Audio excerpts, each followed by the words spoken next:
Now, at what point did the rap thing start to take effect? I'd say around,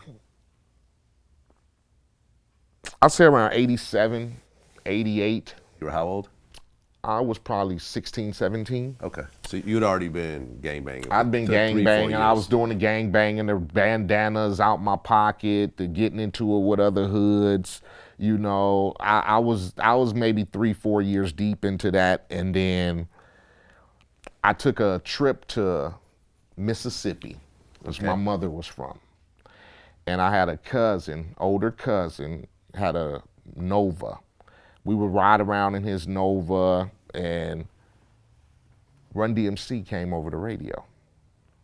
It's Like That. It's my first rap song I ever heard.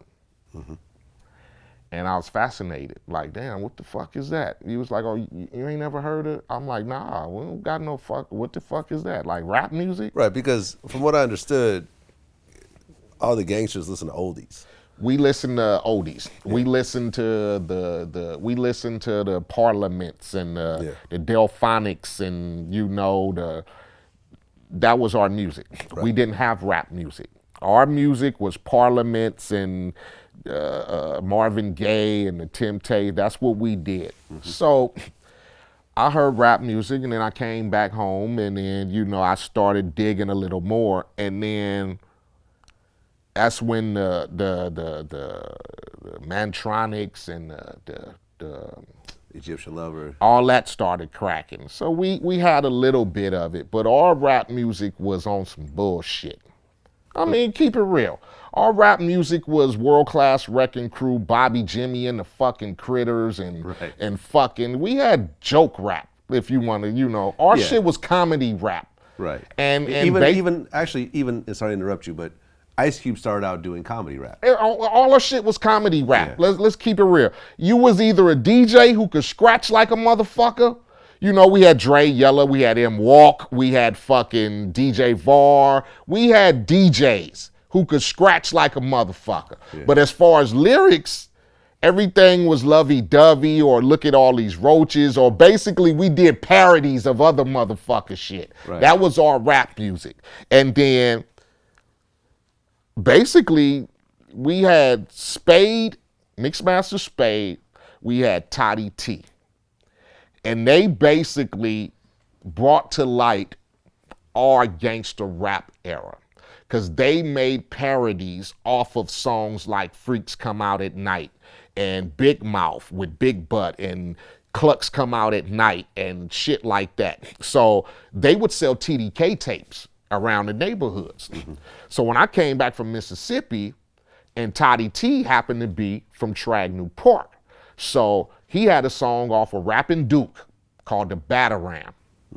Talking about Daryl Gates and the raids, and since I'm the new nigga in Tragnew Park and all that. It fascinated me because nobody was speaking what we were going through as gangbangers. Like, this some real shit we doing every day. Niggas is slanging, police is raiding, homies is getting killed. So from that era, I got turned on to rap. And basically, me and one of my homeboys from Tragnew started going in the garage every day with 2 turntables and a mic, and we just started rapping. And all our raps would just be about the neighborhood, about the homie Loke got jacked last night, or we got a 50 pack from the homie So-So, and then we went over here and fucked a couple of hood rats at the house. And so basically all our raps just stuck to Tragnew and the homies. And from there, I got more inclined about the world of rap music, because then I started hearing other motherfuckers, UTFO, shit like that. Okay. So you were doing demo tapes, essentially, Exactly, in your garage. in my garage. So at what point did it go from making demo tapes in your garage to Compton's Most Wanted with the rest of the group? I guess after making demo tapes, and I first hooked up with Chill in junior high school. He was a beatbox. So at this time, I started hearing more rap music.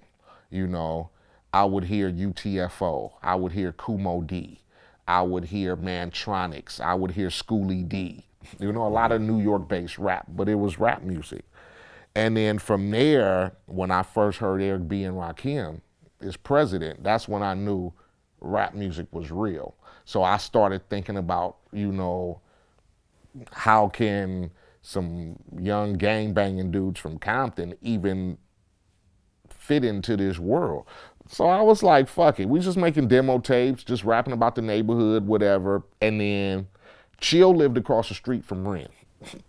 That's when we first started getting our pictures of Easy and Ren, because we'd be over Chill's house chilling.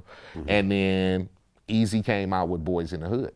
And then from there, we start thinking like, hey, shit, if they can make records about shit, they talking about where they from, selling dope and all that. So we just started going, okay, we from Compton. So it was my idea to go, we gonna be a rap group called Compton's Most Wanted. Okay. And we had no idea about what the fuck we was gonna do, how we was gonna get in, how whatever, but I was just like, fuck it, we Compton's Most Wanted. We go around the high schools, battle other dudes, other neighborhoods, battle other rap dudes who thought they could do shit. And then from there, we ran into Lonzo. Right, the World Class Wrecking Crew. Yeah. And he gave you guys your first record deal. Lonzo, we bumped into Lonzo because of these two dudes who were singers. And they were going around, you know, they were they wanted to be professional singers, whatever. So they knew Chill, and basically we were rappers, they were singers, so they would put us up on little studio time or whatever.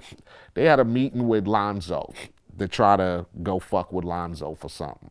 We just happened to tag along, and we had a demo tape. And I played the demo tape for Lonzo. And Lonzo, you know, his brain got to clicking. He thinking, who, Easy in them, NWA, whatever. I got these two young dudes. He like, what's y'all name? I said, we Compton's Most Wanted. So he was like, yeah. Lonzo put us on the Compton compilation. That was my first song. We did a song called Rhymes Too Funky. Okay. And from there, he introduced us to DJ Slip and Unknown. And Unknown had a label called Techno Hop. He had put out Ice-T's first records. Okay. Dog in the Wax, You Don't Quit, 6 in the Morning. Then he had put out King T's first singles. Payback's a Mother, Better Bring a Gun, The Coolest. So he had a little experience with street rap. So he hooked us up with Slip, and we got to going over to Slip's every day. Slip was doing beats for us. I got to write, and from there we put out a 12-inch called This Is Compton, and Unknown put it out, and that's how Compton's Most Wanted was formed. Okay. Now, at the time, because I've actually interviewed Lonzo a couple times, and Lonzo actually gave Ice Cube his first record deal. I'm the first. I signed his group, Stereo Crew, to CBS before Wrecking Crew, actually. Okay. And then when we all got dropped from CBS, I gave him a 3-song deal for his new group, CIA. Okay. And Ice Cube was around here every day for quite some time while he was going to high school. Lonzo, to me, like within him and Unknown, they basically had California sold up with all the street talent. Yeah. They had it all. Unknown had us, he had King T, he had Dub C, and he had Ice-T. Right. And Dub C was low profile? Right. Yeah. So, and then Lonzo had Dre, which would have brought him Easy, which Cube was already over there with CIA. Yeah. So they basically had all the West Coast, Compton, LA talent in the palm of their hands. Now, Lonzo told me that, you know, when he was talking about Compton's Most Wanted, he said at one point that he realized that you can't have be working with gangster rap groups and still be living in the hood? No. I mean, we were gangbanging still. Yeah. I mean, I was gangbanging to the fullest. So, and then he had a bunch of dudes who would fluctuate.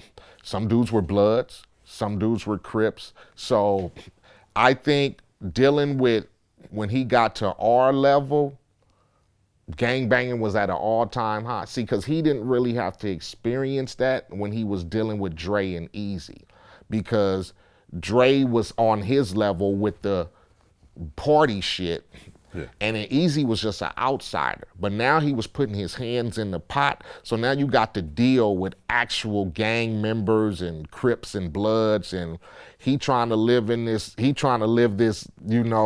Right. elegant lifestyle. Yeah, no, I did the interview at his house. So you know where he lived. I know at. exactly where so he lives, it's a catch-22. You can't, like you said, when you start dealing with real gangbangers and you still living in the hood, you gonna catch some of that flack.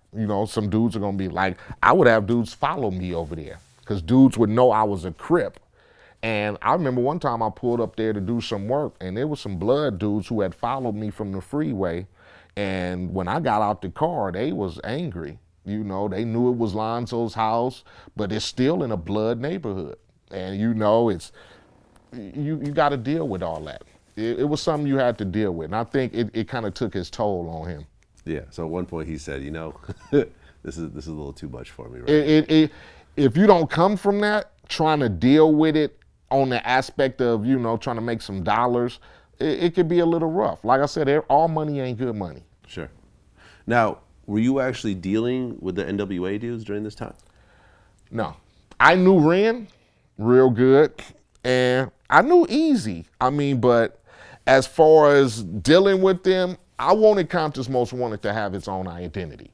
I didn't want people to say that we were trying to piggyback off of Easy and Ren and them.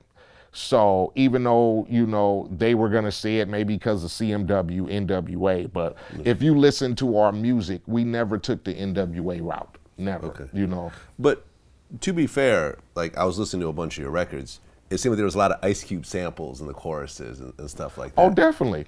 We scratched a lot of, because we want to keep our records home-based.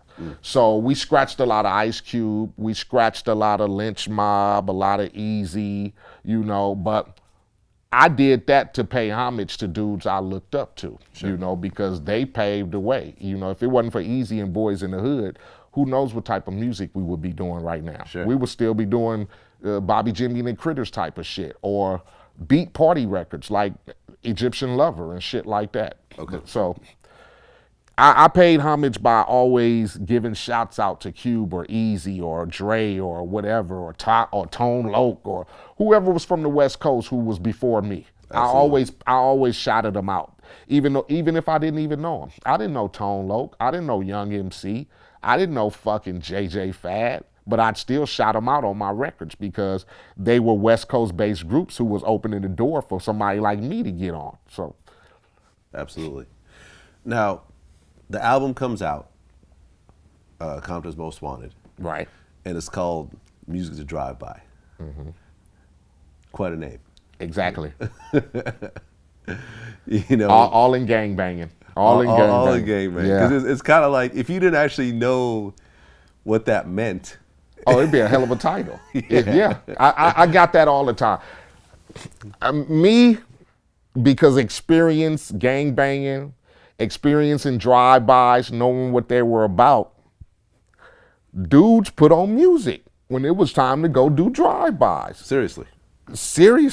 So to me, hold on a second. I mean, let me just take a step back. I've never been in a drive-by. I've never gangbanged. But from the outside looking in, don't you think, you know, at least from my point of view, that you'd want to have as much focus in this particular situation and not have any distractions? You know what I'm saying? I don't know. You know, do military dudes have music playing when they're doing, you know, raids? You take it on the that? aspect of like this. Look, I mean, sports dudes who come into football games or basketball games with their headphones on and they pumping themselves up. A drive-by is the steam music. You get in your car, you want that mood to be, because basically you don't want the mood to be so somber and quiet to where people start second guessing the mission. So you want dudes, you want them loaded, you want them high off Sherm, you want them high, you want that element to be like, we finna go handle business. So the first thing we gonna do is throw in the motherfucking tape deck, put on some motherfucking grapevine or some flashlight, and we finna hit a nigga's corner and let him have it. Because now I'm in that mood to where I'm relaxed. I'm not finna be relaxed with somber quiet and then three dudes in the car all like, it's dude, no, I want it. Hey, well, let's go do these fools. We ride, music is bumping. I've had so many, not to advocate violence, but it's just something we went through. Yeah. And I've had so many cats over my course of the years to tell me, man, I went and did this off of Hood Took Me Under. I went and did this off of Drive-By Miss Daisy. I went and did this off of, because you had that soundtrack. And that was the reason why I called Music to Drive-By, Music to Drive-By. Because my songs are depicting what is going on. So I want you to know, like, I never glorified shit. I'm always gonna tell you it's a consequence to pulling a drive-by. It's a consequence to selling some dope. You gonna die or you going to jail. Right. You pull a drive-by, yeah, you pulled a drive-by, but at the end of the drive-by, you done killed somebody innocent maybe. Yeah. So, or a kid, or I'm always messages in my raps. It's not, hey, we gang banging, we Crips, fuck the other side, we drive by, we kill you, whatever. My messages were always, yeah, we gang bang. That's what we do.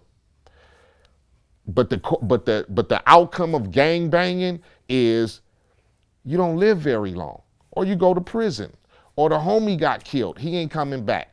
Or we shot innocent Miss Daisy in her kitchen while she was just trying to fix dinner for her family. Or we ran up in the wrong house and killed the wrong people because it's just what we went through. We had no guidance to gang banging or drive-buying so my songs always reached that dude I felt who was living like me.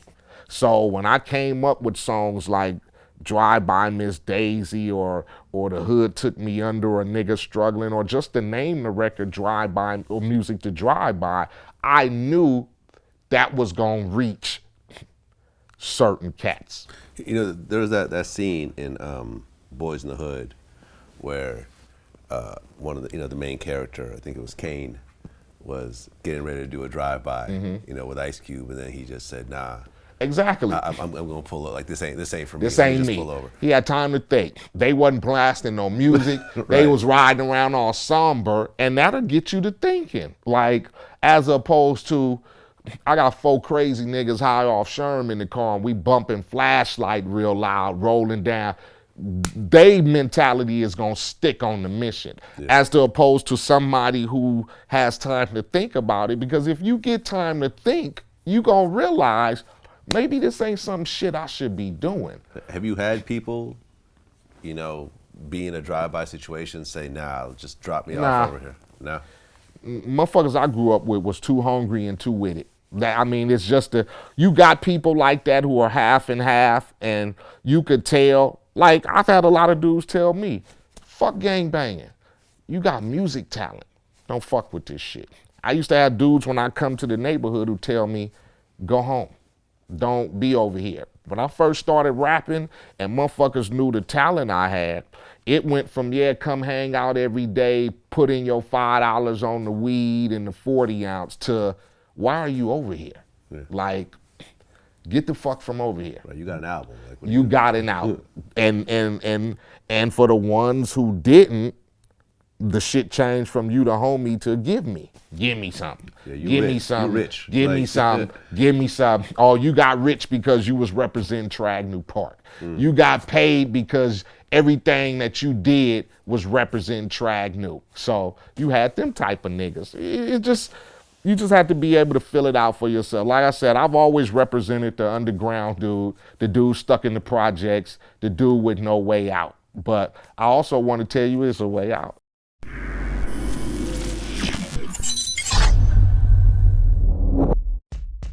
Kobe raped a white woman in Colorado. Dr. Cosby raped 37 bitches and is still counting. Nobody leaves this business clean. Michael Jackson fucked little white children. It's hip hop, man. The kids listen to hip hop, they use the N-word. Point blank, period. Yeah, like there's no way around it. You know what I mean? I'm at a concert the other day. Nothing but white kids in the concert.